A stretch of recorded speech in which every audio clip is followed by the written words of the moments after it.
The universe is a quantum foam bubbling in and out of existence. Each individual bubble is either thought was true, thought was untrue, thought is universal, or thought is personal, or some variant of potentials therein in a qubit form.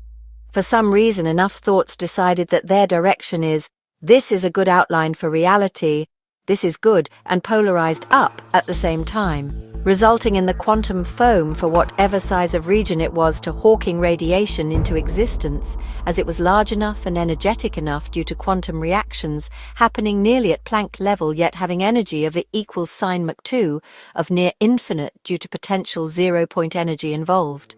This singular direction push of this is good created what amounts to a big bang inside the quantum foam, or a black hole inside infinite pressure, the infinite pressure being fed at near maximum universal pressure towards the black hole resulted in enormous inflation as the black hole expanded. As it expanded due to the cube law, it became colder, and in the metaphor I find most pleasing, it was like a soup that in its beginning was only of burning, boiling white light, which then slowly dispersed and expanded, and each law of physics or possibility that became real from that initial direction, and energy involved, became like a new ingredient added to the soup.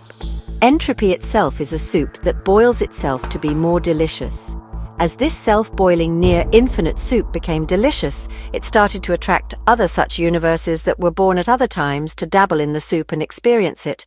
and the variety of lives of all sorts became its norm.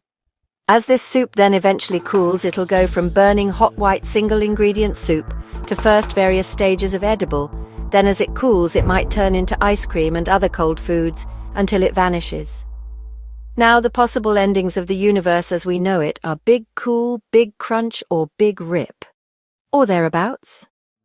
What if this soup's whole point is to boil into existence a form of life that is inherently capable of easing the sufferings of others through the act of life to others? In short, what if a creature is born that, like the soup's basic presumption is, goes towards the direction of entropy or disintegration, and then applies the principle of healthcare to itself, and makes it so that for each year it lives, its life expectancy increases by more than a year, and thus has an excess of life to give?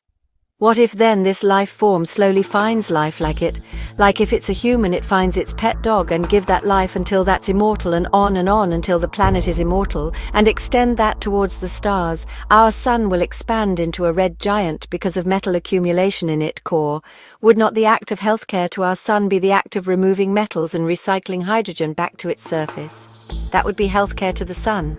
Now if we extend this theory from just human and dog and sun immortality to the entire universe, and we find the individual methods to give life, while also not prisoning in false immortality, but truly life as we know it, and then we take this thought to the very expansion rate of the universe, would it not be theoretically then possible to force the inflation-deflationary pressure of the universe into a single calm note of, say, absolutely minuscule deflation until the universe and stars experience not hydrogen disappearing through the event horizon of our universe into the far distance, but rather a steady state where the matter in the universe, while still recycling and experiencing death, would only do so at rates of time incomparable to current rate of the universe, and at a time and way that can only be described as when they fully intend to pass beyond the veil? Does that not mean that humanity can in fact start rebuilding, if slowly, and at a size smaller than the smallest needle in the largest haystack, but still start the act of rebuilding the Garden of Eden?